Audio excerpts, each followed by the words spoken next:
My name is Colleen, and this is my kitchen. I've struggled with my weight my entire life.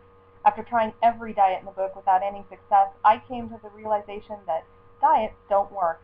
I started my journey at a size 26W, weighing just over 300 pounds. In almost a year and a half, I've lost over 120 pounds, and I am a size 14. No W. What's my secret? Eating healthy and moving more. Now I'm here to show you how you can cook healthy food without compromising on taste and lose weight just like I have. Because if I can do it, you can too.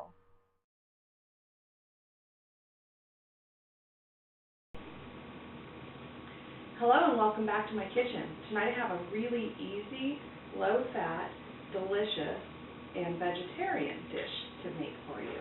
And it's going to be a creamy saffron quinoa with vegetables. And what it starts with is some homemade vegetable broth. Now, if you've never made vegetable broth yourself, it's super, super easy. All you're going to do is take whatever vegetables you want. I use carrots, celery, onions. Sometimes I'll throw some kale in there, mushrooms, maybe a little herb like some rosemary or some thyme. Just throw that in a big stock pot, cover it with water, and bring it to a boil, and then let it simmer for like 4 to 6 hours. And then just measure it out through some kind of a strainer so that you can strain any herbs or vegetables out of it. And I put it in 2 and 4 cup increments in either Ziploc bags or Tupperware containers and throw it in my freezer and take it out then whenever I need it for a dish like this. And it's a great, easy way and cheap way of making your own vegetable broth and controlling your salt intake. I don't add any salt to my homemade broth. And that's so that I can better control my sodium and add salt to my dishes as I'm cooking them versus getting it handed to me in a store-bought product. So what this dish is going to start with is 2 cups of a homemade salt-free vegetable broth, and to that I'm going to add just a pinch of saffron. And what this is going to do is blend a little bit of Spanish flavor to it. It's also going to flavor color the dish a slight yellow color. It's really pretty. And what I want to do is bring that to a boil. So go ahead and bring that to a boil, and then I have here 1 cup of quinoa. Now, quinoa is a type of grain. It's gluten-free though, and it's really, really high in protein, so it makes an excellent vegetarian meal because it's a great way to get your protein while being very, very lean.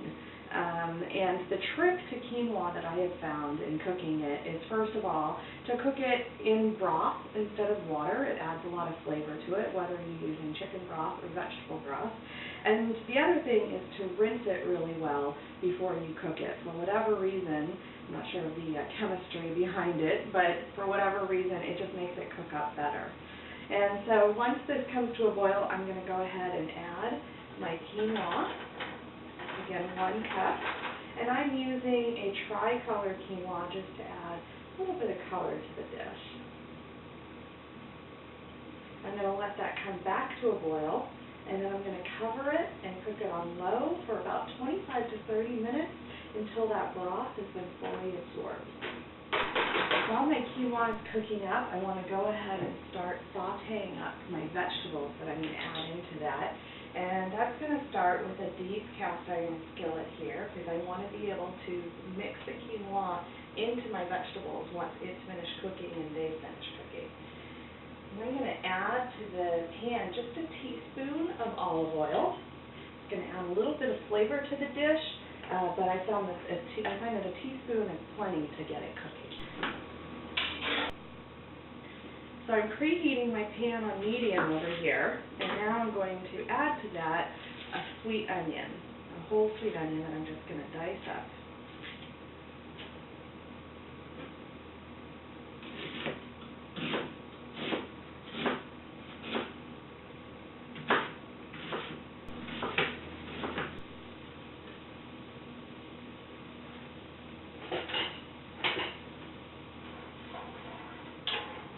Go ahead and give that onion a good toss in that olive oil and let it get coated up. Then I want to chop up 1 red bell pepper here. And what I like to do to minimize the seeds in a of cleaning that I have to do of a bell pepper is I cut off the bottom to give myself a kind of a flat surface there. And then I just run my knife down the side, trying to stay away from that pulpy seed that's right in the center. And there it is, right there in the middle. I'm just going to toss that. And I did get a few seeds on my cutting board, so let's get those off. Don't want those in the mixture. And then I'm just going to take these pieces here that I sliced off, and I'm going to dice them up and add them right to that onion.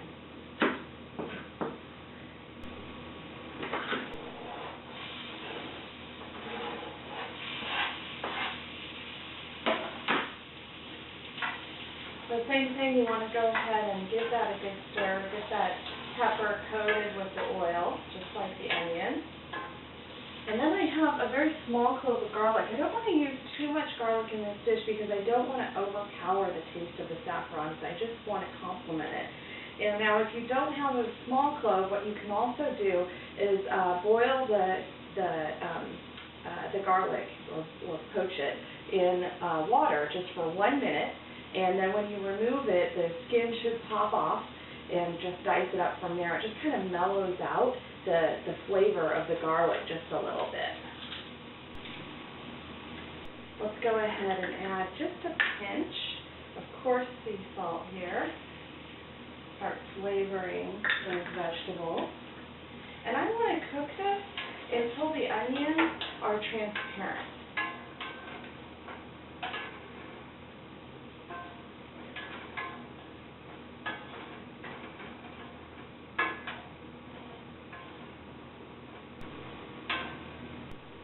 Let's prep the rest of our veggies while that onion and pepper finish cooking. And it's going to start with 1 cup of cherry tomatoes. And I love these in the dish because it has just a burst of flavor and such great color. And what I'm going to do is I'm going to take this cup of cherry tomatoes and just slice them in half. Look for a good quality cherry tomato when you go to buy them. I really love the sugar plum tomatoes because they're kind of sweet. They don't have that tart taste like some cherry tomato.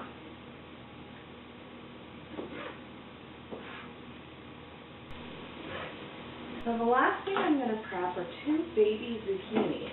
And what I'm going to do with these is just trim the end off, just like that. I'm going to keep the top on, so I'm going to use it as a handle because I'm going to shred both of these up.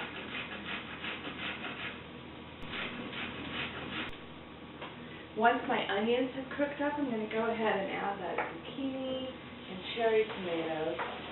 And I'm just going to cook it for maybe a couple of minutes here. The quinoa is almost done.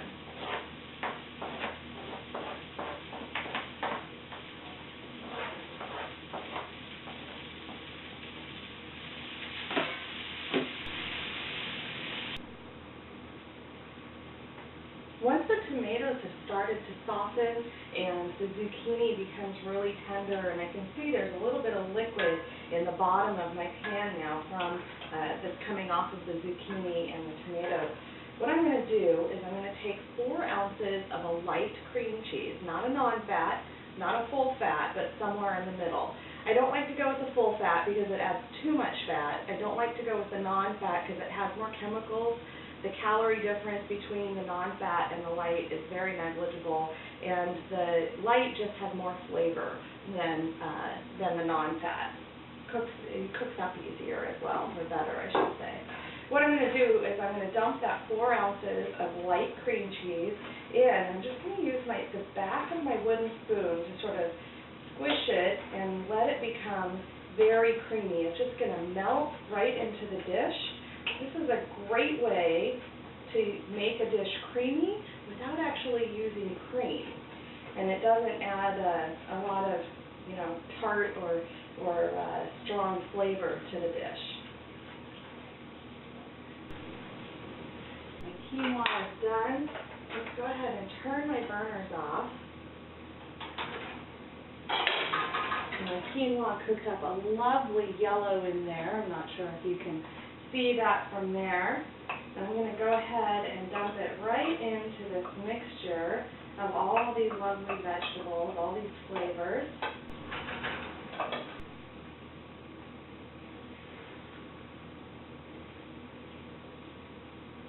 As a finishing touch, I have about 1/3 of a cup of cilantro that I chopped up.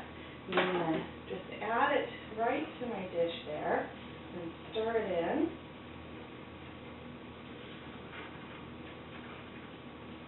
Adds a little bit of a fresh bite flavor to it. It also adds some great green color. And that is it. Look how beautiful that is. And this whole pan, this is a large pan of food, serves 4 people. So fairly big portion sizes out of very little ingredients.